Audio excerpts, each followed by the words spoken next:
அதின்மேல் ஒருவன் கட்டினது நினைத்தால் இல்லையே. 3:16 நீங்கள் தேவனுடைய ஆலயமாய் நீங்க எல்லாரும் சேர்ந்து கவனிங்களேன். நீங்கள் யாருடைய ஆலயமா இருக்கீங்க? யாருடைய ஆலயம்? சர்ச்சுக்கு வந்திருக்கிறீங்க, கவனிங்க.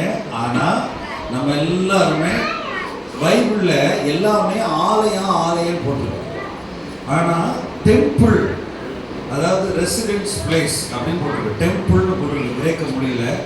டெம்பிள்னா கர்த்தர் வந்து தங்கி இருக்கிற இடம். அந்த இடத்துல ஆலயம் போட்டிருக்கு, டெம்பிள் அப்படின்னு போட்டிருக்கு. சரி, நான் அப்புறம் சொல்றேன், வாசிங்க. நீங்கள் தேவனுடைய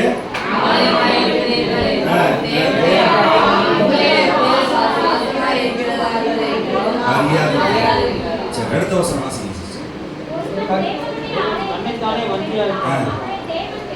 அவனை தேவன் கெடுப்பார்.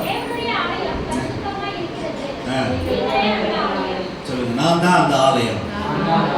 சத்தமா சொல்லுங்க. இந்த ஆலயத்துல இருந்து என்ன உள்ள கிடக்கோ அதை வெளியே வரும். இருதயத்தின் நிறுவனம் வாய் பேசும்.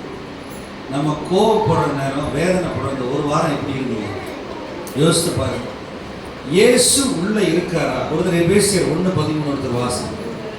எபேசியர் 1:13.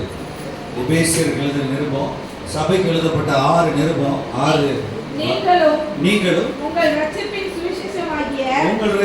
சுவிசேஷமாகிய சத்திய வசனத்தை கேட்டு விசுவாசிகளான போது வாக்குத்தத்தம் பண்ணப்பட்ட பரிசுத்த ஆவியினால் அவருக்குள் முத்திரை போடப்பட்டீர்கள்.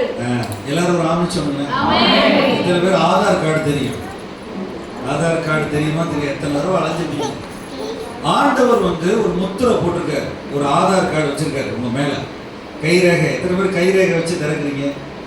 கைரேகை வச்சு செல்போனை திறக்கிறீங்களா இல்லையா? இல்லையா?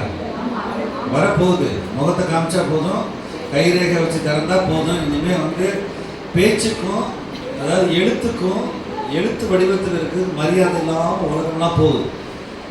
உங்களை வந்து ஆண்டவர் வந்து அன்புக்கு அழைக்கும் போது, ஏசப்பாட்டை வந்து பாவங்களை மன்னிக்கும் போது, உங்களுக்குள்ள ஆவியானவர் வந்து ஒரு முத்திரை போட்டிருக்காரு. ஆவியானவர் என்ன செஞ்சாரு? முத்திரை. எல்லாரும் சொல்லுங்களேன். இந்திய நாட்டில் எல்லாருக்கும் ஆதார், அதாவது கண், ஐரிஷ் அப்படின்னு சொல்லி கண் கைரேகையில பதிகிறாங்க. ஆண்டவர் உங்களோ ஒரு முத்திரை போட்டு வச்சிருக்காரு. நீ சபைக்கு வர்றீங்க, கர்த்தரை விசுவாசிக்கிறீங்க, பாவம் கழுவப்பட்டிருக்கீங்க. சரியா? இப்ப இந்த ஆலயத்துல வந்து கர்த்தர் வாசமா இருக்கிறார். இந்த ஆலயத்துல வந்து சொல்லுங்க, சத்தமா சொல்லுங்களேன்.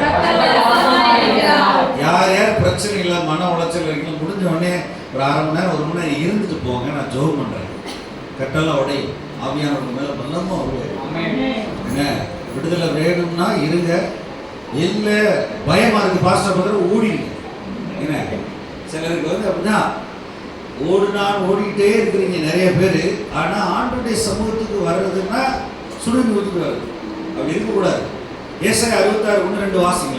கர்த்தர் சொல்லுகிறது என்னவென்றால், கர்த்தர் சொல்லுகிறது என்ற பழைய ஏற்பாட்டுல, வானம் எனக்கு சிங்காசனம், வானம் எனக்கு சிங்காசனம், பூமி எனக்கு பாதபடி, பூமி எனக்கு பாதபடி, நீங்கள் எனக்கு கட்டும் ஆலயம் எப்படிப்பட்டது, நான் தங்கி இருக்கும் ஸ்தலம் எப்படிப்பட்டது, என்னுடைய கரம் இவைகளெல்லாம் சிருஷ்டித்ததினால், என்னுடைய கரம் இவைகள் எல்லாவற்றை சிருஷ்டித்ததினால் இவைகள் எல்லாம் உண்டாயின என்று கர்த்தர் சொல்லுகிறார். கர்த்தர் சொல்லுகிறார். ஆனாலும் ஆவியிலே நொறுங்குண்டு என் வசனத்தை நடக்கிறவனை நோக்கி பார்ப்பேன். ஒரு ஆமென் சொல்லுங்க.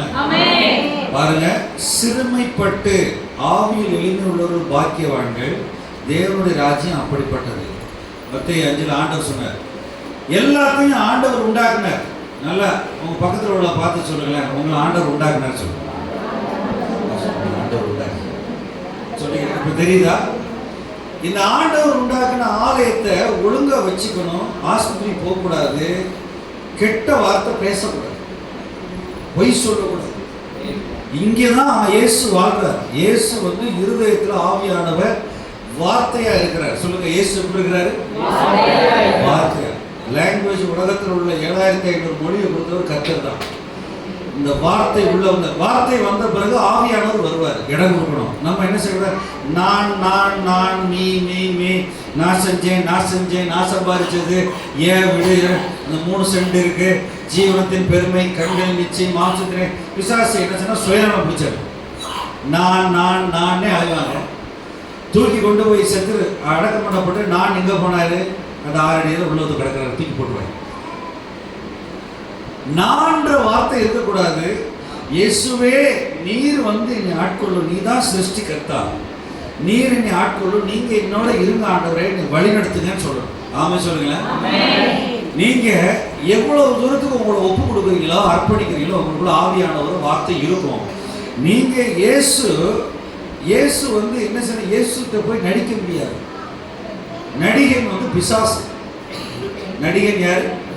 நிறைய ஆவி இருந்தா பெரிய நடிகனா இருக்கும், கதாநாயகனா இருக்கும். தெரியாது? இந்த உலகத்தில் இருக்கிற உலகம் முழுதும் பொல்லாங்கனுக்குள் கிடைக்கிறது. உண்மையான 5:18 நீங்க ஆண்டவருக்கு வேணும். சொல்லுங்களேன். இந்த ஆலயம் சொல்லுங்க. எத்தனை பேர் அம்மாமா இருக்கீங்க? கையை தூக்கிங்க பார்ப்போம். அம்மாமாங்க, நீங்க எல்லாம் கஷ்டப்பட்டு பிள்ளை பத்தீங்களா இல்லையா? போற போக்குல பிள்ளை பத்துட்டீங்களா? 36 வாரம். என்ன சொல்லுங்க? ஆம்பளைங்களுக்கு, சகோதரர்களுக்கு, புருஷனுக்கு பிள்ளை பெக்கிற வழி தெரியாது. என்ன, என்னுடைய மாமியார் வந்து 7 குழந்தைகள் பெற்றாங்க. எங்க அம்மா 4 பேர் பெற்றாங்க. இன்னைக்கு ஒரு குழந்தை பெற்றதுக்கு எல்லாரும் கண்ணீர் விடுறாங்க. என்ன எல்லாரும் சொல்லுங்க. 36 வாரம் எவ்வளவு? 40 வாரம். உள்ளுக்குள்ள பிள்ளை இருந்து அதுக்கு ஒரு சரீரம், ஆவி, ஆத்மா கொடுத்தா ஆண்டவர் வெளியே வந்து வருகிறீங்க. என்ன பேச்சு பேசுறீங்க? இந்த வாலிபர்கள் டீனேஜ் இருக்காங்க பாருங்க, 10 வயசுல 17 வயசு வாய் அவ்வளோ புழுகு வாய். உலகத்தில் உள்ள செல்போன் இருக்கு, அவ்வளோ வாய் பேசுறாங்க. ஆனால் நீ பிறக்கும் போது ஆஸ்பத்திரியில் வந்து உங்களை பெரிய ஃபோட்டோ எடுத்து வீட்டில் போடணும். இப்படி தான் இருந்தேன். என் பிள்ளை மூத்த பையன், எனக்கு 20 வயசுல பையனும் 10 வயசுல குழந்தை இருக்கா. அவனை 3000 ஃபோட்டோ எடுத்தேன். எவ்வளோ ஃபோட்டோ? முதல் 3 வயசுல இப்படி தான் இருந்தேன். நான் ஆண்டவர் வந்து இந்த சரீரத்தை கொடுக்குறாரு. எது கொடுக்குறாரு? சொல்லுங்களேன். அம்மா மாரெல்லாம் சொல்லுங்களேன். எல்லாரும் அம்மா மாரெல்லாம் வேதனையில கசப்புல பிள்ளைய வெய்யாதீங்க, சபிக்காதீங்க. என்ன செய்யணும்? இயேசுக்காக பெற்று போட்டேன்னு சொல்லுங்க. நம்ம யாருக்காக பெற்று போட்டீங்க? பரலோகம் வரணும், பரலோகம் வரணும். இன்னைக்கு நிறைய இடங்கள்ல பார்த்தீங்க, பெற பண்ணுகிறவன் நான் பெற செய்யாமல் இருப்பேனோ. ஏசாயா இதே 66:9 கர்த்தர் சொல்றாரு. நல்லா கவனிங்க. இந்த சரீரம், உங்கள்கிட்ட இருக்கிற சரீரம் கர்த்தரால் கொடுக்கப்பட்டது. இந்த சரீரத்தில் தான் ஆண்டவர் வந்து வாசமா இருப்பார், உங்களோட உறவாடுவார். கிறிஸ்தவம் என்பது ஒரு ரிலிஜன் கிடையாது. இட் இஸ் நாட் அ மதம். இது ஒரு மதம் கிடையாது, ஒரு உறவு. படைத்தவரோடு உள்ள புனிதமான உறவு. அவரை நேசிக்கணும். முதல் கற்பனை என்ன அப்படின்னு சொன்னா, உன் தேவனாகிய கர்த்தரிடத்துல 22:36 வாசிக்கலாம். மத்தேயு 22:36-37 போடுங்களேன். ஆண்டவர் கொடுத்த, மனுஷன் கொடுக்கப்பட்ட முதலாம் கற்பனை என்னன்னா, உன் தேவனாகிய கர்த்தரிடத்துல முழு இருதயத்தோடும். எனக்கு அவர் ஒரு லாயர் கேட்கிறார், சட்டத்தரணி சொல்லுங்க. லாயர் என்னது? ஆமா, ஒரு லாயர், சட்டம் படிச்சவர், சட்ட வல்லுநர் கேட்கிறாரு, ஆண்டவரே பிரதான கற்பனை என்ன? பைபிள்ல முக்கியமானது நான் என்ன கீழ்ப்படியணும்? பாருங்க 37 பாருங்க. இயேசு அவரை நோக்கி, உன் தேவனாகிய கர்த்தரிடத்தில் உன் முழு இதயத்தோடும் உன் முழு ஆத்மாவோடும் உன் முழு மனதோடும் அன்பு கூறுவாயாக. சரி, ஒரு ஆமென் சொல்லுவோமா? ஆமென். அன்பு கூறுவதுன்னா என்ன? அன்பு கூறுவதுன்னா என்ன? ரகசியமா எஸ்எம்எஸ் கொடுத்து ஐ லவ் யூ சொல்றதா? என்ன அதுக்கு பேர் லஸ்ட். ஆணும் பெண்ணும் ஓடி போறது, அசிங்கம் பண்றது, இதெல்லாம் பேர் இருக்குன்னா இச்சை அடக்கம் இல்லை. அன்புனா அப்படின்னா, அன்புனா என்ன செய்யணும்னா, ஒரு ஆளுக்காக கஷ்டம் சகிக்கணும். சொல்லுங்க. ரெஸ்பான்சிபிலிட்டி எடுக்கணும். உலகத்தின் பாவத்தை சுமந்து தீர்த்த தேவ ஆட்டுக்குட்டி. நீங்களும் நானும் பாவத்தில் வாழும்போது இயேசு வந்து நான் சாகுறேன்னு சொன்னார். என் பாவத்துக்கு அவர் என்ன செய்ய சொன்னாரு? சொல்லுங்களேன். அவர் போய் செத்ததுனால தான் நீங்க சர்ச்சில் நீங்க உட்கார்ந்துருக்கீங்க, ஆசீர்வாதம் கிடைக்கும். அவர் போய் உனக்காகவும் எனக்காகவும் ரத்த சிந்துறேன்னு சொன்னார். அன்புனா என்ன செய்யணும் அப்படின்னு சொன்னா, சாக்ரிஃபைஸ், தியாகம் பண்ணணும். யாருக்காவது நீங்க ஒரு ஏழைக்கு 100 ரூபா போட்டோம், பிரியாணி போட்டு வாங்கி கொடுப்பீங்களா? என்ன அடுத்த பணத்தை வாங்கி யாருக்காவது காணிக்கு போட்டு போகுது? நீங்க அன்புனா சாக்ரிஃபைஸ். அப்பா அம்மாவுக்கு கீழ்ப்படிறீங்களா? அன்புனா கீழ்ப்படியணும். அன்புனா என்ன செய்யணும்? சத்தமா சொல்லுங்க. ஆமா, அன்புனா என்னன்னா எமோஷன், உணர்ச்சி வசப்படுறது கிடையாது. கீழ்ப்படியணும், கர்த்தருடைய வார்த்தை கீழ்ப்படியணும். ஆண்டவர்கிட்ட காலையில போய் ஆண்டவரே இந்த நாளை கொடுத்ததுக்காக நன்றி. இந்த நாளுக்கு இந்த பாருங்க புலம்புறான் பார்த்தீங்களா, சங்கீதம் 73 இப்போ பார்த்தேன். பாஸ்டர் சொன்னாங்க, உலகத்தை பார்த்து பார்த்து அவன் நல்லா இருக்கானே, அவன் நல்லா இருக்கானே, அவன் வீடு கட்டிட்டான், அவன் வெட்டி விடுறான், அவன் நல்லா இருக்குன்னு பக்கத்து விட பாட்டு பாட்டு ஏன் சாகுறீங்க? உத்தமனை நோக்கி சன்மார்க்கனை பார்த்துட்டு அவர்களுக்கு முடிவு சமாதானம் போட்டது. சங்கீதம் 37. பைபிளை பார்க்கணும், கண்ணாடியை. உங்க சரீரத்துல ஆண்டவர் வந்து வாசமா இருக்கணும்னு விரும்புறாரு. எத்தனை பேருக்கு ஆண்டவரோட இருக்கணும்னு ஆசை? ஆண்டவர் ஆவியானவர் பேசணும்னு கேட்குறீங்களா, விரும்புறீங்களா? இந்த உலகத்துல எதுவுமே நிரந்தரம் கிடையாது. இந்த உலகத்துல எதுவுமே நிரந்தரம். எந்த நிமிஷத்துல என்ன நடக்க, அவ்வளவு தூரம் தீமை நம்மளை சுற்றி நடக்குது. ஆண்டவர் வந்து உறவாடன்னு நினைக்கிறார். இந்த சரீரம் நம்மளுக்கு எல்லாம் ஆண்டவர் கொடுத்தது என்னன்னா, அவர் வரும்போது மறுரூபமாகணும். இது மறுரூபமாய் பரலோகம் போகணும். பேதுரு, யாக்கோபு, யோவான் 3 பேரை கூட்ட ஆண்டவர் மறுரூபம் மலைக்கு போனார். போய் எதுக்கு போனார்? சும்மா வந்து பரலோகத்துக்கு காட்ட போனாரா? நீங்க வீட்டில் போய் படிச்சு பாருங்க. மத்தேயு 19 அவர் பரலோகத்துல இந்த சரீரம் வந்து மறுரூபமாக காமிக்க போனார்.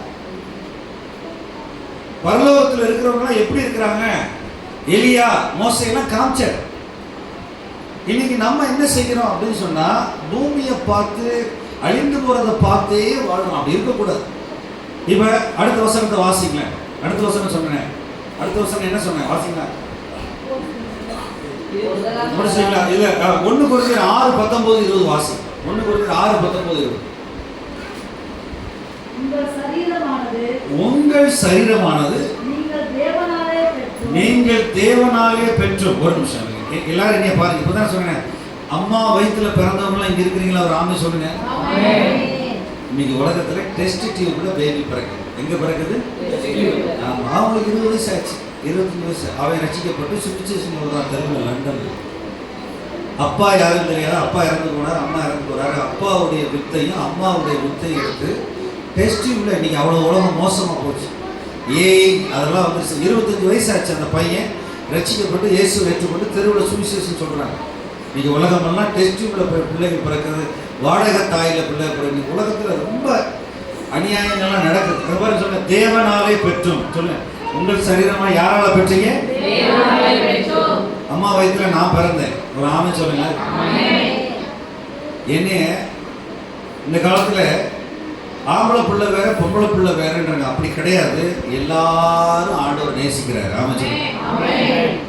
ஆம்பளை பிள்ளை உயர்ந்த ஜாதி, பெண் பிள்ளை தாழ்ந்த, அப்படி கிடையவே கிடையாது. ஆண்டவர் தான். பெண்களுக்கும் ஆவி ஆத்துமா சரீரம் இருக்கு. எல்லா பெண்களையும் கர்த்தர் நேசிக்கிறார். பரலோகத்துல எல்லாரும் தூதர்களை போல இருப்போம். பரலோகத்துல என்ன செய்யறது? அங்க கொள்பவனும் இல்லை, கொடுப்பவனும் இல்லை. வாசிங்க பாருங்களேன். உங்களில் தங்கியும் இருக்கிற பரிசுத்த ஆவியின் ஆலயமா இருக்கிறது என்று நீங்கள் உங்களுடையவர்கள். யாருடையவர்கள்? நீங்க நானு என்னதுன்னு சொல்றீங்கல்ல,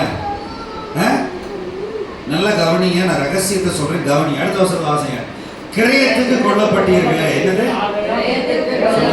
ரத்த கிரயத்துக்கு. சொல்லுங்க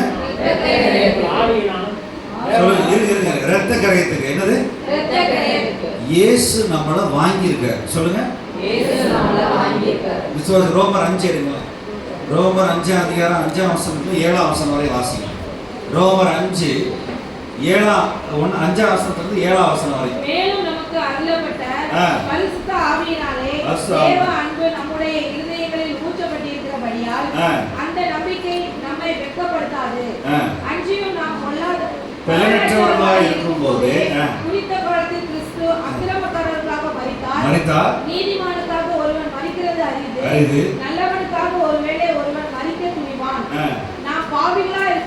நாம் பாவிகளா இருக்கையில் கிறிஸ்து நமக்காக வந்ததினாலே தேவன் நம்மை வைத்த தமது அன்பை விளங்க பண்ணுகிறார். எல்லாரும் ஒரு ஆமென் சொல்லுங்க. இவங்க அன்புன்னு சொன்னா கஷ்டப்படணும், அடுத்தவனுக்காக தியாகம் பண்ணணும், அவங்களுக்கு உபத்திரவப்படுறதெல்லாம் சகிச்சு மன்னிச்சு அவங்களுக்கு இயேசு நம்ப காட்டணும். இயேசு அப்படிதான் காட்டினார். இப்ப இயேசு நம்மள ரத்த கரையத்துக்கு வாங்கியிருக்காரு. சொல்லுங்க, விசுவாசிக்கிறீங்களா? எத்தனை பேருக்கு பரலோகம் போகணும்னு ஆசையா இருக்கு? எனக்கு 40 வயசுல ஆயிடுச்சு. 40 வயசுல எல்லா ஊரையும் சுற்றி பார்க்க என்ன, பீகார்ல எவ்வளவு கொடுமை இருக்கு, பிசாசின் கொடுமை, மும்பையில் எப்படி இருக்கு, எங்க மனுஷனை விற்கிறாங்க. நேபாளில் நேபாளில் ஒரு கிட்னி 3 லட்சம் ரூபா விற்கிறாங்க. ஒரு ஆளவே 3 லட்சம் ரூபாய்க்கு விற்கிறாங்க. வீட்டு வேலைக்காரி அப்படின்னு சொல்லி விற்றுட்டு அவங்கள கொண்டு போய் இந்த மாதிரி செக்ஸ் ட்ரேட், இந்த மாதிரி ஹியூமன் டிராஃபிக்கிங்க்கு எல்லாரையும் ஆளையே விற்கிறாங்க இன்னைக்கு உலகத்தில். 5 லட்சம் ரூபா 7 லட்சம் ரூபா. இன்னைக்கு இந்த சரீரத்தை கெடுக்கிறான் பிசாசானவன். எல்லா வகையிலும் அடிக்ஷன், அடிமைப்படுத்துகிற, செல்லுக்கு அடிமை, சிகரெட்டுக்கு அடிமை, சாப்பாட்டுக்கு அடிமை. இந்த சரீரத்தை பிசாசு ரொம்ப இன்னைக்கு உலகத்தில் கெடுக்கிறான். தேவன் நம்ம அனைவரையும் இயேசுவின் ரத்தத்தினால வாங்கினார். விசுவாசிக்கிறீங்களா? அந்த வசனத்தை திரும்ப போடுங்களேன். 1 கொரிந்தியர் 6:20 ரொம்ப முக்கியமான வசனம். பாருங்களேன், இதெல்லாம் நீங்க விசுவாசிக்கணும். ஆண்டவர் நம்மளை சபையில வச்சிருக்கிறது மிகுந்த கிருபை. அவருடைய அன்பினால வச்சிருக்கிறார். 1 கொரிந்தியர் 6:20 பாருங்களேன். கிரயத்துக்கு கொல்லப்பட்டீர்கள், ஆகையால் உங்கள் சரீரத்தினால் ஒரு ஆமை சொல்லுங்களேன். இங்க பாருங்க, அதுல சரீரம் போட்டிருக்கா இல்லையா? எல்லாரும் பாட்டு பாடுறோமா இல்லையா? பாட்டு பாடுறீங்களா இல்லையா? சரி, ஜெபிக்கிறோம், பாடல் பாடுறோம், நன்மை செய்யறோம். இந்த சரீரத்துல என்ன செய்யணும்னா தேவனை மகிமைப்படுத்தணும். சொல்லுங்களா, எல்லாரும் என்ன செய்ய சொல்லுங்க? இந்த சரீரத்துல நிறைய மாம்ச சுவாபம் இருக்கும். இது வேத வசனத்தினால சுத்தம் பண்ணணும். இந்த சரீரத்துல தினந்தோறும் ஆண்டவரை மகிமைப்படுத்தணும். தேவரீர் நன்றி சொல்ல கத்துக்கணும். என்ன செய்யணும்? சரீரத்துல வாயை திறந்து எவ்வளவு கஷ்ட சூழ்நிலை இருந்தாலும் ஏசப்பா இந்த விசுவாசத்தினால சூழ்நிலையை மாற்றுவீங்க, ஆவியானவரே எனக்கு உதவி செய்யுங்க, நான் துதிக்கிறேன், ஸ்தோத்திரிக்கிறேன். எல்லா நேரமும் ஆண்டவரை ஸ்தோத்திரிக்க, நன்றி சொல்ல, மகிமைப்படுத்த பழகணும். என்ன செய்யணும்? மகிமைப்படுத்த, ஸ்தோத்திரிக்க. ஆத்துமான ஒண்ணு இருக்கு, அது குரங்கு மாதிரி இருக்கும். அது என்னது? 7 நாள் 7 யோசிக்கும். நம்முடைய சிந்தையில ஆத்துமான்னு ஒண்ணு இருக்கு. 3 காரியம்: விருப்பம், எமோஷன், சிந்தை. இந்த உணர்ச்சிகள்லாம் என்ன செய்யணும்? ஒழுங்கா இருக்க. இந்த ஆத்துமா, அந்த சிந்தையில பைபிள்ல போட்டிருக்க தெளிவா, மாம்ச சிந்தை மரணம். ரோம 8:6 மாம்ச சிந்தை மரணம். சிந்தையில கெட்டதை யோசிக்க கூடாது. நீங்க பழக்கணும். இந்த குரங்கு மாதிரி, நாய்க்குட்டி மாதிரி இருக்கு இந்த சிந்தை, இந்த மூளை, இதை பழக்கணும். வேத வசனத்துல அதுதான் அதுல போடவே இல்லை, பவுல் போடவே இல்லை. உங்க ஆவியினாலும் சரீரத்தினாலும் தேவனை மகிமைப்படுத்துங்கன்னு சொல்லிட்டு விட்டுட்டாரு. உன் ஆத்மா எப்படி இருக்கோ உன்னை பொறுத்து. அநேக நேரங்களில நம்ம சரீரத்தை ஆண்டவருக்கு ஒப்பு கொடுக்கணும். சொல்லுங்க, சரீரத்தை ஆண்டவருக்கு ஒப்பு கொடுக்கணும். அப்பதான் ஆசீர்வாதம் வரும், அப்பதான் ஆவியானவர் வருவார், அப்பதான் நன்மை கிடைக்கும், அப்பதான் உங்களுக்குள்ள ஆண்டவர் தங்கி இருப்பார். இல்லைன்னா போயிடுவார். வாசிங்களேன் 7:47 அப்போஸ்தலர் நடவடிக்கைகள் 17ஆம் அதிகாரம் பாருங்க. சீக்கிரம் முடிச்சிட போறேன். பாருங்களேன், அப்போஸ்தலர் நடவடிக்கைகள் 7:47 ஒருத்தர் வாசி. சாலமோனோ கட்டினார்,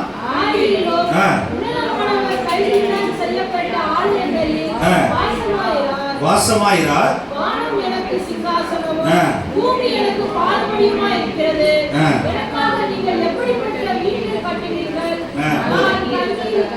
சரி பாருங்க, போதும். இங்க பாருங்க, ஏசாயா 66:1 அந்த தீர்க்கதரிசி சொன்ன அதே வார்த்தையை ஸ்தேவான் உரைக்கிறார், யூதர்களுக்கு பேசுறார். இதே வார்த்தையை சொல்றாரு. கைகளினால் கட்டப்பட்ட ஆலயத்தில் வாசமார். அப்ப எங்க இயேசு இருப்பார்? எங்க இருப்பாருன்னா உங்க சரீரத்துல. எங்க இருப்பாரு? சரீரத்துல. உங்க மனசுல. எங்க இருப்பாரு? மனசுல. அவரை கூப்பிடணும். இயேசுவே, என் உள்ளத்துல வாரம் தங்கிடும், என்னை விட்டு போகாதீங்க. சொல்லுங்க, என்னை விட்டு இப்படி இருந்தா இயேசு உள்ள இருந்தா வாயில நல்ல தண்ணி வரும், நல்ல தண்ணி, நல்ல நன்மை வரும். வசனத்தை உள்ள வைக்கணும். புருஷன் மனைவியை மன்னிக்கணும், மனைவி புருஷனை மன்னிக்கணும். எல்லாம் கொயட்ட அப்பதான் வீட்டு ஆசீர்வாதமா இருக்கும். எப்ப பார்த்தாலும் மனைவி புருஷனை குறை சொல்லிட்டே இருக்கிறது, புருஷன் மனைவியை குறை சொல்லிட்டே இருந்தா ஆசீர்வாதம் வருமா? பொறுத்துக்கிட்டு வராது. கணவன் ரட்சிக்கப்படலைன்னா மனைவி என்ன செய்யணும்னா அவருக்காக ஒரு நாள் உபவாசம் இருந்து ஜெபிக்கணும். ஆண்டவரே என் கணவரை மன்னிக்கிறேன்னு சொல்லணும். பைபிள்ல நிறைய இடங்கள்ல ஒரு 60 இடத்துல மன்னிக்கிற பத்தி போட்டுருக்கு. சரியா?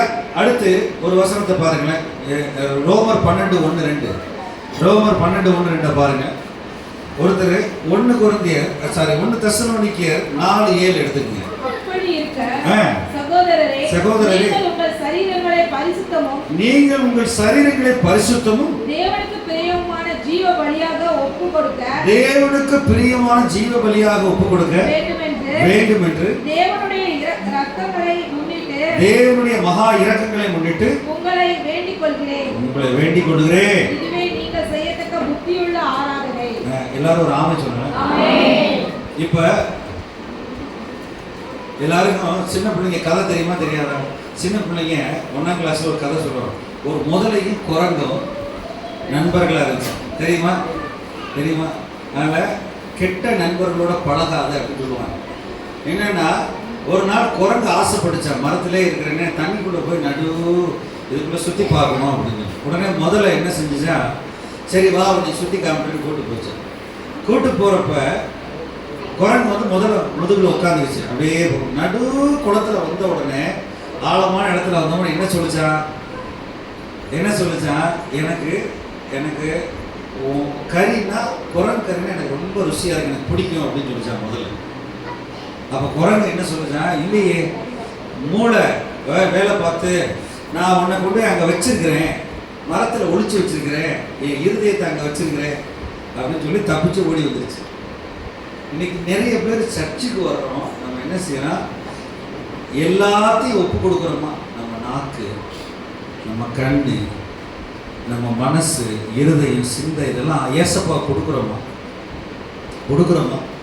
கொடுத்தா அப்படி ஒரு பரலோக ஆசீர்வாதம் இறங்கி வரும்.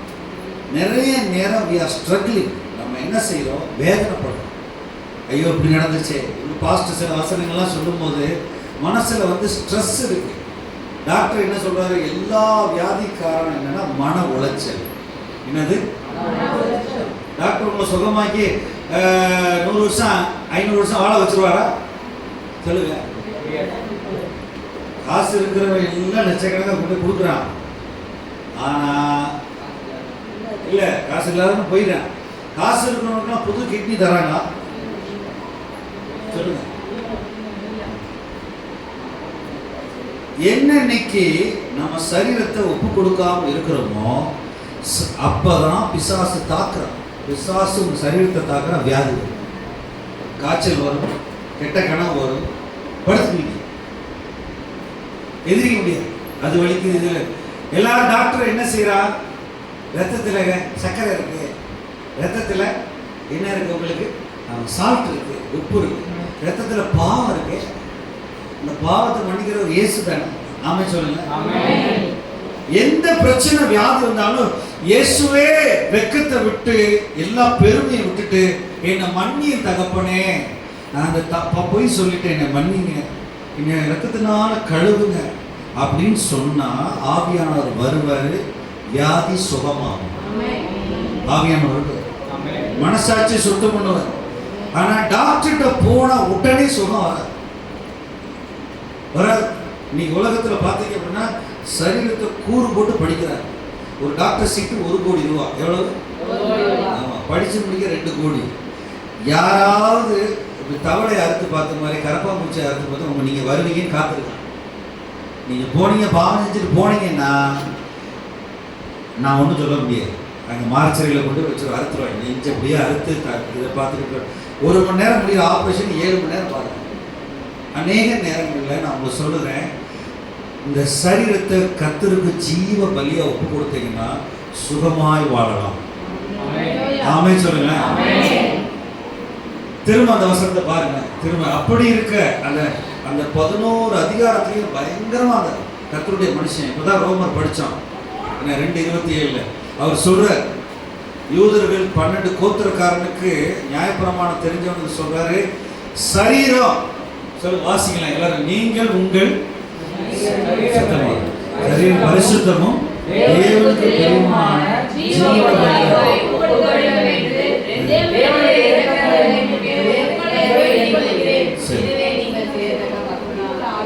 சரி. இன்னொரு வசனம் நல்லா தெளிவா இருக்கு. ரோமர் 6 பாருங்க.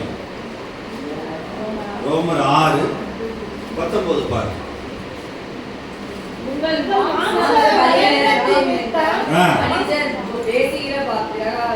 பேசுகிறேன் முன்னே நீங்கள் உங்கள் அவயவங்களை அசுத்தத்திற்கும் அக்கிரமத்திற்கும் அடிமைகளாக ஒப்புக் கொடுத்தது போல இப்பொழுது பரிசுத்தமானதை நடப்பிக்கும்படி உங்கள் அவயவங்களை நீதிக்கு அடிமைகளாக ஒப்புக் கொடுங்கள். ஒரு ஆமை சொல்லுங்க. சொல்லுங்க. என் நாக்கு சொல்லுங்க, என் கண்கள், என் இருதயம், என் ஆவி ஆத்துமா ரத்தம் கர்த்தருக்கு ஒப்பு கொடுக்கிறேன். ஆமென் சொல்லுங்களேன். ரட்சிக்கப்படாததுக்கு முன்னாடி நீங்க கண்டதை நாக்குல பேசுங்க, தேவையில்லாத காரியங்கள், பிசாசு காரியங்கள். ஆனா இப்ப வேத வசனத்தை பேசு. கர்த்தர் என் மேய்ப்பராக இருக்கிறார், நான் தாழ்ச்சி அடையேன். காசு இல்லாதப்ப சொல்லிட்டே இருக்கணும். காசு உங்களை தேடி வரும், பிரியாணி தேடி வரும். நான் நிறைய இடத்துல பார்த்துருக்கேன். பாலைவனத்திலே கர்த்தர் இங்கே போஷிச்சார். பாலைவனத்தில், ராஜஸ்தான்ல ஏன்னா தார் பாலைவனத்திலே கர்த்தர் போஷிச்சார். ஒட்டக பால். ஆண்டவரை விசுவாசிக்கிறவன ஒரு நாளும் பசியினால் வருந்து விட மாட்டார். நீங்க ஒப்பு கொடுப்பீங்களா? இன்னொரு வசனத்தை பார்ப்போம். 1 தெசலோனிக்கர் 4:7. அடுத்து ஒருத்தர் எபேசியர் 4 எடுத்துக்கங்க. தேவன் நம்ம எதுக்கு அழைச்சிருக்கிறாரு? அசுத்தத்துக்கு அல்ல. அடுத்த வசனம்.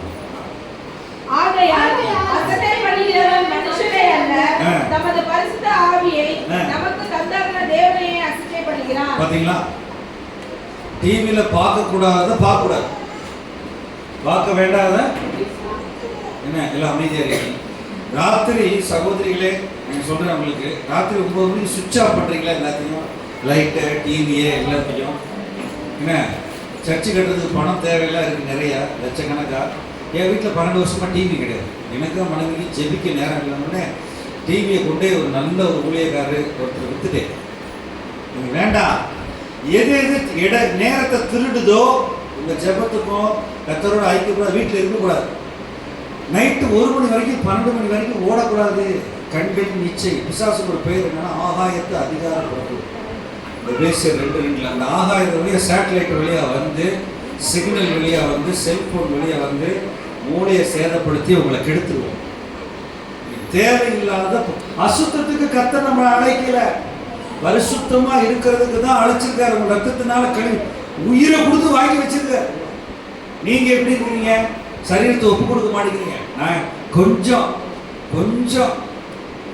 ஆண்டவர் கொடுப்பேன், கொஞ்சம் நான் வச்சுக்கிறேன் அப்படின்னு சொன்னா கேரண்டி இல்லை. நிறைய காரியம் நீங்க ஒப்பு கொடுக்க ஆசீர்வாதம் வரும். ஆமென் சொல்லுங்க. இன்னொரு வசனத்தை எடுங்களேன். 14:23 யோவான். ஆண்டவர் வந்து குடியிருப்பேன்னு சொல்லியிருக்காரு. ஆண்டவர் வந்து ஆங்கிலத்தில் அந்த வசனத்துல போட்டிருக்கு, we will live together. யோவான் சுவிசேஷம் 14:24.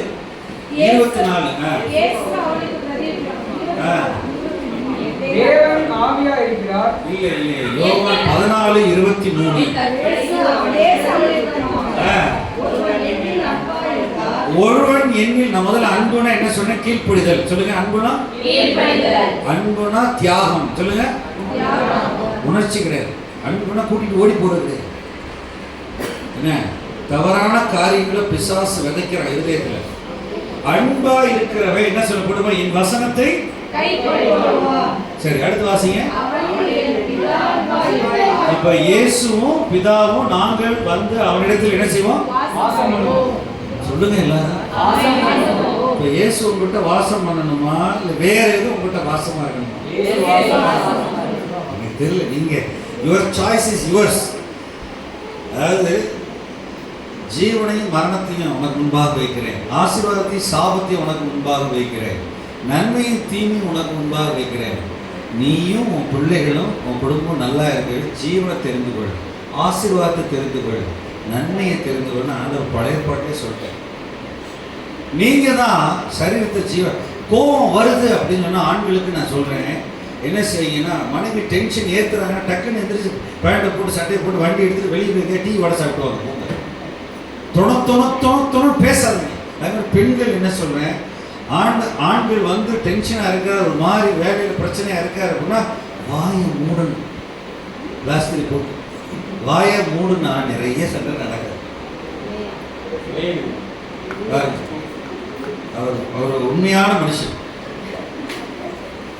வாயை கண்ட்ரோல் பண்ணா பெண்களுக்கு வாய் மிஞ்சும், ஆண்களுக்கு கை மிஞ்சும். நடக்கக்கூடாது. நான் பீகாரில் ஊழியக்கார கூட்டத்துக்கு போயிட்டு இருக்கும்போது திருமண உடன்படிக்கை நடத்திட்டு இருந்தேன் 2009-10. நானும் எங்கள் நண்பர்கள் 5 பேர், 100 பாஸ்டர்ஸ் உட்காந்துருக்காங்க. எங்கடா உங்க மனைவியை கூட்டிட்டு வாங்கடா அப்படின்னு கேட்டப்போ, மனைவி எங்க அப்படின்னு கேட்டா மனைவி இல்லைன்றாங்க. வீட்டில் துணி துவைக்குது, பிள்ளைய பார்க்குது. நாங்கள் அந்த கான்ஃபரன்ஸ் வச்சது எதுக்கு அப்படின்னு சொன்னால், புருஷன் மனைவி சேர்ந்து தான் கலந்து கொள்ளணும். ஆனால் இவங்க மட்டும் தனியாக வந்திருக்காங்க. அப்போ நாங்கள் சொன்னோம், எபேசியர் 5வது பிரசங்கம் பண்ணிட்டு இருக்கோம் 2009. நான் என்னுடைய சகோதரர் இன்னும் 2 பாஸ்டர்ஸ்லாம் மனைவியை அடிக்கக்கூடாது அப்படின்னு பிரசங்கம் பண்ணோம். யார் யார் மனைவியை அடிக்கிறீங்க அப்படின்னு சொன்னால் எல்லாரும் கை தூக்கி எதிர்ச்சிருக்கிறாங்க. 100 பேர். என்னன்னு கேட்டால் அங்கே உள்ள சொல்கிற, இது ஒரு கலாச்சாரம் பாஸ்டர். நல்ல சொந்த சரீரத்தை அடிக்கலாமா? நல்லா கவனிங்க. நிறைய பேர் திருமணம்னா என்னன்னே தெரியாம கல்யாணம் பண்றாங்க. திருமணம்னா மனைவி பரலோகத்துக்கு வர்ற மாதிரி அன்பு கூறணும், தியாகம் பண்ணணும். இல்லைன்னா கல்யாணம் பண்ணாதீங்க, ஒத்தையாவே இருந்து பரலோகம் போங்க. ஹலோ, உங்கள்கிட்ட தான் சொல்றேன். அடிக்கிற ரசிக்கப்படாத மனுஷனா இருந்தா மன்னிங்க. நான் தான் சொல்ல போறேன். புருஷனும் மனைவியும் ஒரே சரீரம், பைபிள் அப்படிதான் போட்டிருக்கு. அநேக நேரங்களில் பெண்கள் வாயை கண்ட்ரோல் பண்ணணும், பேசக்கூடாது. வெளியில் ரொம்ப டென்ஷனாக வர, அவர் சாப்பாடு கொடுங்க. சாப்பாடு கொடுத்து அவருக்கு பெட்டை போட்டு படுக்க வச்சுருங்க தரையில். தூங்கியா 8 மணி நேரம் 10 மணி நேரம் தூங்கி குடிச்சிட்டு வந்தாலும் தூங்க வைங்க. நாளைக்கு அவர் தெளிவாக இருக்கும்போது பேசணும். அடையக்கூடாது. அதை சொன்னனே இதை சொன்னேன். நீங்க என்ன நீங்க ஹிட்லரா? மனைவிக்கு கணவர் கீழ்ப்படிய மாட்டார். இயேசுக்கு கீழ்ப்படிஞ்சு இயேசுவின் அன்பு இருந்தா தான் மனைவியை நேசிப்பார். இதான் ரகசியம். நீங்க என்ன செய்வ, சில மனைவி மாதிரிலாம் இருக்காங்க, என்ன செய்வாங்கன்னா சுச்சு சுச்சு சுச்சுன்னு ஏற்றி விட்டுருவாங்க சண்டையை. அப்புறம் என்ன செய்வாங்க, சண்டை நடந்த பிறகு இப்படி ஆகுன்னு எனக்கு தெரியாது சிஸ்டர். அவர் எங்க போயிருப்பார்? Police station. வாயை கண்ட்ரோல் பண்ணணும், பேசக்கூடாது. அன்பு இருந்தா மன்னிக்கணும். சொல்லுங்க, அன்பு இருந்தா என்ன செய்யணும்? கஷ்டப்படுறவனையும் இடிக்கிறவனையும் வேதனைப்படுத்துறவனையும் பக்கத்து வீட்டுக்காரனை மன்னிக்கணும். பக்கத்து வீட்டுக்காரங்க எல்லாரும் உங்களை பார்த்து குட் மார்னிங் சொல்லுவானா? காலை வணக்கம் ஐயா, நல்லா இருக்கீங்களா அப்படி சொல்லுவானா? அவனை தான் மன்னிக்கணும். அவனை தான். எனக்கு பக்கத்து வீடு வந்து சர்ச்சு ஆள் இல்லை, யார் பக்கத்தில் இந்த பக்கம் காலியான பிளாட்டு. சொல்றது கவனிங்க. மன்னிக்க பழகணும். அன்பு தேவ அன்பு ஊற்றப்பட்டா மன்னிக்க பழகினா தான் இந்த சரீரத்தை ஜீவ பலியா ஒப்பு கொடுக்கலாம். இயேசு உள்ளத்துல இருந்தா எல்லாரையும் மன்னிக்கணும். கணவன் மனைவி நாத்தனாரு, இந்த நார்கள் மாமனாரு நாத்தனாரு என்ன குழந்தையாக எல்லாரையும் மன்னிக்கணும். மன்னிச்சாதான் வியாதி போகும். ஹலோ, உங்கள்கிட்ட தான் பேசுறேன். மன்னிச்சாதான் வரவும் போக முடியும். மன்னிச்சாதான் வரவும் போக முடியும். வசனம் அப்படிதான் சொல்லிருக்கு. வசனம் எடுங்களேன். அடுத்து எபேசியர் 4ஆம் அதிகாரம். எபேசியர் கொலோசியர் பார்த்துருவோம். பழைய மனுஷன் பழைய காரியங்களே. எபேசியர் 4 அதுல பாருங்க 29, 30, 31, 32 வாசிங்க. கெட்ட வார்த்தை ஒன்றும் உங்கள் வாயிலிருந்து புறப்பட வேண்டாம். போதும். என்னை பாருங்க, எல்லாரும் என்னைய பாருங்க. பக்கத்துல உள்ள பார்த்து டென்ஷன் ஆகாதீங்க அப்படி சொல்லுங்க. அது சொல்ல கோவப்படாதீங்க, கூலா இருங்க. டென்ஷன் ஆனாதான் வாய் திறக்குது. கார்ட்டூன்ல போட்ட மாதிரி வாயிலிருந்து ஒரு ஆளை பிசாசு துரத்தும் போது சிவகாசியில பாஸ்டர் என்ன பார்த்தீங்க, என்ன ஆச்சு அப்படின்னு சொன்னா வாயிலிருந்து பூச்சியோ வெளியே போகுது. பயங்கரமான பூச்சி, விஷ பூச்சியெல்லாம் வாயிலிருந்து வெளியே போகுது. சிலருக்கு வார்த்தைகள்ல கல்லறிவாங்க. கெட்ட வார்த்தை உண்டும். இது சபைக்கு எழுதப்பட்டிருக்கு. இது வெளியில உள்ளவங்களுக்கு இல்ல, நமக்கு தான் எழுதப்பட்டிருக்கு. வாசிங்களேன், வாசிங்க. கெட்ட வார்த்தை ஒன்றும் உங்கள் வாயிலிருந்து புறப்பட வேண்டாம். பக்தி விருத்திக்கு ஏதுவான நல்ல வார்த்தை உண்டானால் அதையே கேட்கிறவர்களுக்கு பிரயோஜனம் உண்டாகும்படிக்கு பேசுங்கள். அன்றியும் நீங்கள் மீட்கப்படும் நாளுக்கென்று முத்திரையாக பெற்ற தேவனுடைய பரிசுத்த ஆவியை துக்கப்படுத்தாதீர்கள். எல்லாரும் ஆமென் சொல்லுங்க. பாருங்க 1:13 ஆரம்பத்துல பார்த்தோம்ல பிரசங்கத்துல அந்த முத்திரை ஆவியானவர் விசுவாசிக்கிறவன் ரட்சிக்கப்பட்டவனுக்குள்ள ஆவியானவர் இருக்கிறார். உள்ள ஆவியில அவரை துக்கப்படுத்தாதீங்க. அடுத்து வாசிங்க. சகலவிதமான கசப்பும் கோபமும் மூர்க்கமும் கூக்குரலும் தூஷணமும் மற்ற எந்த துர்க்குணமும் உங்களை விட்டு நீங்க கடவுது. ஒருவருக்கொருவர் தயவும் மன உருக்கமுமாய் இருந்து கிறிஸ்துவுக்குள் தேவன் உங்களுக்கு மன்னித்தது போல நீங்களும் ஒருவருக்கொருவர் மன்னியுங்கள். பாருங்க என்ன போட்டிருக்கு. அடுத்த அதிகாரம் வீட்டுல போய் வாசித்து பாருங்க. மன்னியுங்கள் போட்டிருக்காரா இல்லையா? பவுல் சொல்லியிருக்காரா இல்லையா? சொல்லுங்க. எல்லாரும் வாயத்தில் சொல்லுங்க. நான் மன்னிக்கிறேன். சத்தமா சொல்லுங்களே. இல்ல மன்னியுங்கள் இல்ல, அது கட்டளை. ஆண்டவரே கணவரை மன்னிக்கிறேன், ஆண்டவரே எங்க அப்பாவை மன்னிக்கிறேன், ஆண்டவரே என் தங்கச்சி செய்வனை செய்யறதை செய்யாம போயிட்டா, என் தங்கச்சியை மன்னிக்கிறேன். எங்க செத்து போன எங்க சிலவங்க இலங்கையில ஒரு அம்மாவுக்கு வியாதி இருந்துச்சு 14 வருஷம். அந்த அம்மா என்ன பிரச்சனை வீட்டுக்கு போய் வீட்டுக்கு கொடுத்தது பாஸ்டர் கொண்டு போயிருக்காரு உதயகுமார். அவர் ஜெபிச்சுட்டு இருக்கோம். அந்த அம்மாட்ட நீங்க ஒரு ஆளை மன்னிக்கணும்னு ஆண்டவர் சொல்றாரு, மன்னிங்கன்னு சொன்னப்ப யார் ஒன்று வீட்டுக்காரர் மிலிட்டரிக்காரர். அவர் இறந்து 14 வருஷம் ஆச்சு. இறந்து எத்தனை வருஷம்? அந்த அம்மா வச்சுக்கிட்டு இருக்கு மனசுக்குள்ளே. மன்னிக்காம போகும்போது கசப்பு இருக்கும்போது ஒரு பொருளாதாரம் வந்து மாட்டிக்கும். அது நின்று சாப கட்டுக்குள்ளார். அவர் நம்மகிட்ட சொன்னேன், உடனே மன்னிங்க. அந்த வீட்டுக்கார போட்டோவில் இருக்காரு. ஆமாம், அவர் உடனே இயேசு நாமத்தில் அந்த அம்மா மன்னிக்கிறது ஜெபத்தில் நடத்தினேன். பொத்துன்னு அந்த அம்மா விழுந்துட்டாங்க, வியாதி போயிடுச்சு. ஆண்டவர் வந்து மன்னிக்க சொல்லியிருக்காரு. சொல்லுங்க, சத்தமா சொல்லுங்க. கட்டளை. ஆமா, அன்பு வருவது கட்டளை. அதே மாதிரி நான் மன்னிக்கிறேன் ஆண்டவரை. எனக்கு ஆண்டவர் வந்து எத்தனை 1,00,000 கோடிக்கு மன்னிச்சார். எவ்வளவு? சரி, 1000 ரூபா 50 ரூபா மன்னிப்பீங்களா? அடுத்தவனுக்கு யோசிக்கிறீங்க. என்னுடைய பாவங்களை ஆண்டவர் இன்னைக்கும் திருவிருந்து எடுக்கும்போது அப்படியே கண்ணீர் வடிப்பேன். ஆண்டவரே, எனக்கு பரலோகத்துல இடம் கொடுத்து என்னை மன்னிச்சிங்க. கல்வாரி சிலுவையில் அவர் மன்னிச்சது மாதிரி நீங்க உங்க மனைவியை மன்னிக்கணும். மனைவிகளே உங்க புருஷனை மன்னிக்கணும். அப்பதான் 2 பேரும் ஒருத்தர் பரலோகத்துல பார்க்கலாம். இல்லைன்னு எனக்கு தெரியாது. நீங்க தான் யூ டிசைட், யுவர் சாய்ஸ். உங்களுடைய தேர்ந்தெடுப்பு, உங்களுடைய விருப்பம். நீங்க குடும்பத்தோட பரலோகம் போறாங்க. நோவாவுடைய மனைவி ஒரு நல்ல சகோதரி.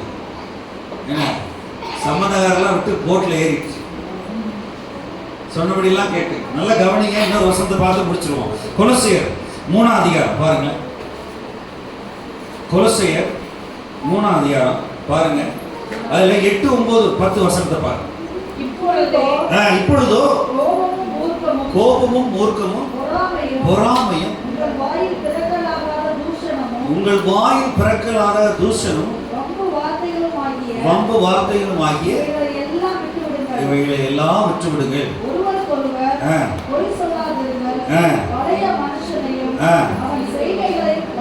களைந்து போட்டு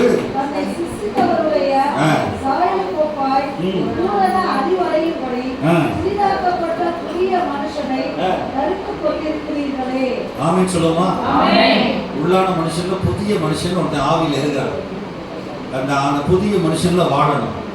பழைய மனுஷனை எழுப்பிட்டு வரக்கூடாது. பழைய மனுஷனை மாம்சத்துல நான் இன்னொரு நாள் கிடைக்கும் போது சிலுவையில் அறையப்படுறது எப்படி என்ன அப்படின்னு நான் பிரசங்கம் பண்றேன். கர்த்தருடைய வார்த்தை சொல்லித்தரேன்.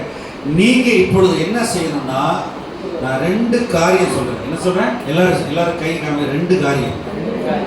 ஒண்ணு என்னன்னா, தேவனிடத்துல அன்பா இருக்கணும். சொல்லுங்க, தேவனிடத்துல அன்பா இருக்கணும். நம்மை நாமே கர்த்தருக்கு சரீரத்தை ஒப்பு கொடுக்கணும். ஒப்பு கொடுக்கணும். சொல்லுங்களேன். ஆண்டவரே, என் சரீரத்தை ஒப்பு கொடுக்கிறேன். நீர் அன்பா இருக்கிறீர். ஆவியானவரே, அன்பின் ஆவியானவரே, என்னை நிரப்புங்க. என்னுடைய சரீரத்தை உங்களுடைய அன்பினால நிரப்புங்க. நான் எல்லாரையும் மன்னிக்கும்படி எனக்கு உதவி செய்யுங்க. ஆமென். சத்தமா ஆமென் சொல்லுங்க. இந்த வசனத்தை உங்களுக்கு கொடுத்துட்டேன். என்ன நீங்க சுகம் பெறலாம், ஆண்டவரோட உறவாடலாம், ஆண்டவரோட ஐக்கியப்படலாம். ஆசை